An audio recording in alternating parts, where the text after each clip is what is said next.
moyang ketam dor char la je la la we ka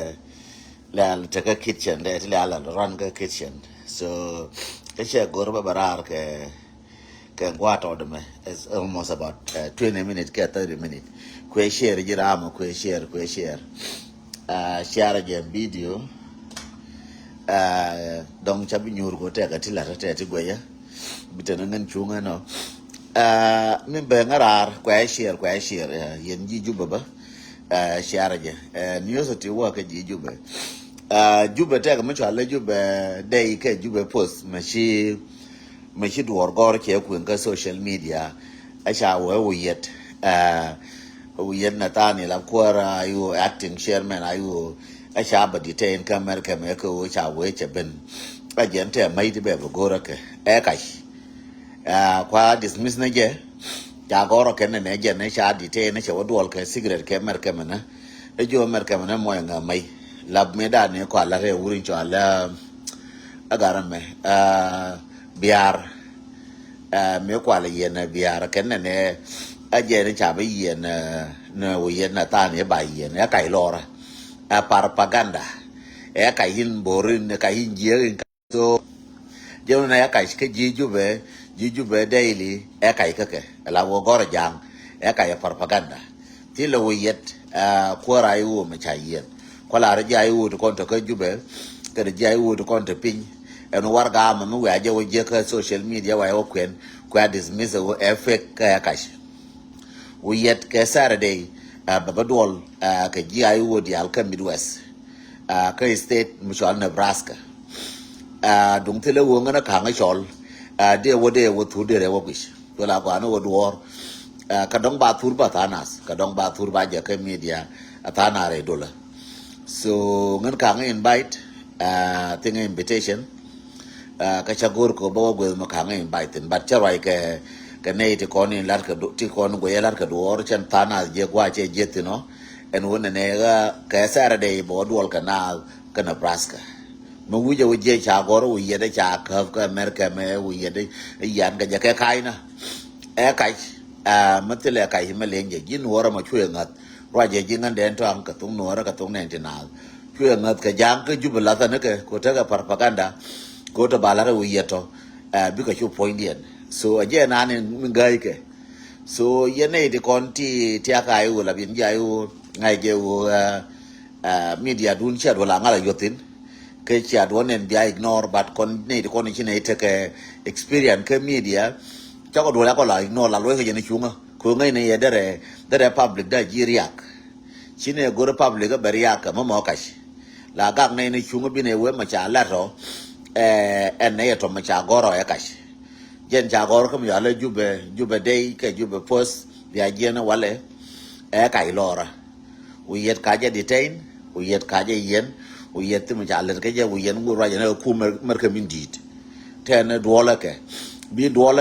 bi kula to arun ke Friday ka ko wone bi dola ke bi ka to ke Friday ba ko nyo lutin ke next week ko ba kula ba dol ke weekend ka GIU ke state ne dial ke United States bi ko dol ke Nebraska so mu ko to dol baranyo lu jo bolo ine DC baranyo lu jo bolo ine DC minani cha gore cha we cha dite ne kash ko cha ngai ne wo me cha uri cho ala gara me chi mai de ko a cha yen kwa gor ba public le nyoka discourage cha we yede yo gor ga mai ka cha yen no we yet cha ba ka do mai na we yet cha do mai na ni nonje so apar pagda ka kan ji ko cha gore jube de ke jube ala ma mal dial male Gada tema ba ban gore je yo tajel. fadal mama Wadi dia ne kon to wa gor ke ne to dan. Bini again ga gere je ne kura. again che gero che largo Aka mo je to ka to ko nyaga nangrar. Bini gwalo. okay thank you mama thank you Anga. thank Kala you da to. again che anen ga mama mo dial gur ga ne wo ba gwan to yetin ba ngai kai lor we yet ka je di te ja ne do la ke je de lar yeno no lo junte de ne de kon to ji ayo man ye kon ko ayo support bane ba ga ne je ne chunga ne ke won ne chine gur wo dong te karam da wo loy da ngai no wo to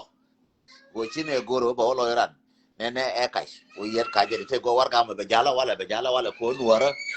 la ma kana ma moy ka ma chi mo duor ba sar ko la ke lor changa ram la ne kai ba goro ba sar ko le leng ma me e gwe ma me e le ma me so e kai te lo yet ma cha lel ke lel ke ne cho nya ga ru mai no ka to so we are the free man cho le merke me jene duole ke me we to duole ke then ba duol ke aspialem chapter ba duol ke aspialem ke liu mana yen chap bo duol ke ye so je de la yen no so ran ti je kap ran ti je guja duor so ran ti je guja duor ke ye ana cha la ro ate ke bes de le bes yen ji ju ba ti chang yo ke lo je te ke ye ko cha ku je ke cha je ka ngaba ka gore cha gore je ti lo te jen gor ma do man no ki ki ju mal jen gor ma lu ma no so ti lo je te ke ye jen de kon cha nga je ka maluma ka nyen ta de gwa ne jen gwa no wona ne bina ba maluma cha nga kai bia la chiara ke ne ba ko kula bo correct cha nga kai bia je ka mama mol dial bia je ka nga bia je ka ai zo ko ku ro bia je ka urin chola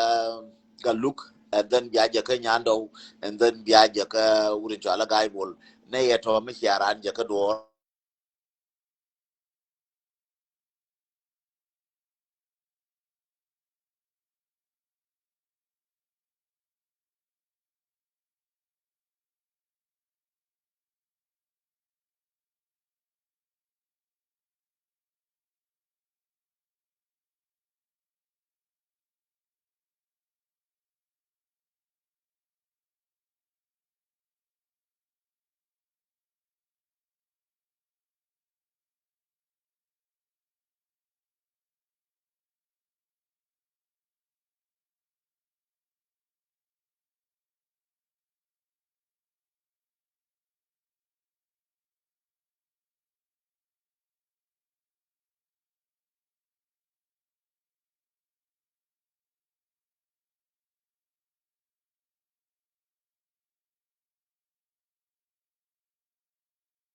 dum na ke ba ka ge no kun so jende la rieno ba pe wono cha bo nyamalo ba joni yene ne kai nan propaganda cha gor jiju be chore jelin o yedi the free man chole ku mer ke me jene do la ke ku mer ke me la da ne ke ko cha nge ken china raj bo u yede che me le che me le ke china raj yen ngai ke ken go de ne ba da rai chu yed me no ku lel chu yed wol ke ngu chu yed de ku la gor ken ke china e bilat ti lar ke ji ayu ba ka lar ne ma ke bi ka tona ma te ka jal ma la we karan ti ala lar ke chen tran ke je kel maran media ba cha ka de lar cara bang ke media chat wol go me ne ka chama le no change it and wo cha wad wala changul lel bi ka taka dog men na chang na ni chi wor do biya ka wonen bi ka taka dog men bi ka jal ga je ke lab dog men ka ta ka dog men do wala chang ne garang me liu ta ka dog men ka ngai mo ta fa cha lu yang ngai ku ne go me la no ga ni ka la bi ka di cha ngai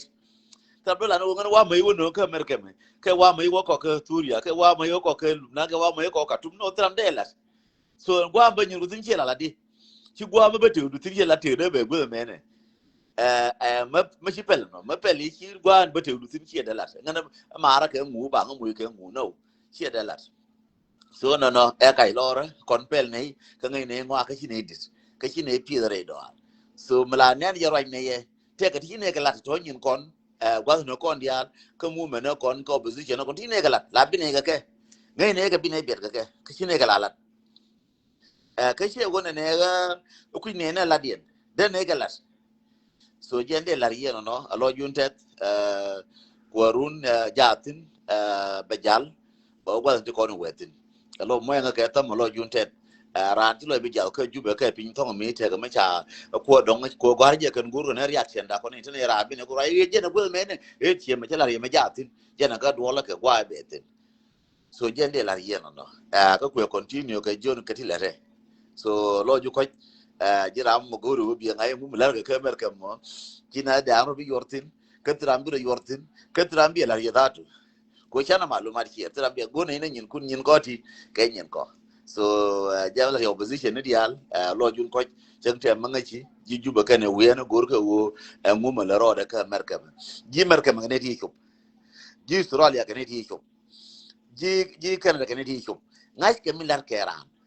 ko la bon la roi ne ke media ku ne ni je kor ngai ne kor media che mo la roi ne ngai ne yete ne kor so ko la go ne go ne mo roi ne kala ga ma dia la ci ko ngai yen ji juba ja kala ye to ko la ka la ma ci ngai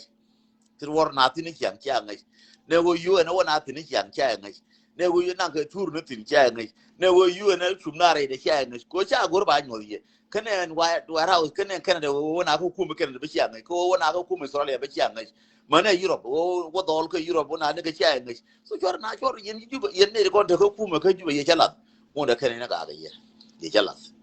mo da kane ye na lo be par ga lazna ka jalu yet be la ka jal nga be la ka rwai ko la ko ka media ngode kene na ga ke ngode kene no ye ba ko lo ye mu de be wuju la tin na gwa bia jal tin batil bi bal ko be te kel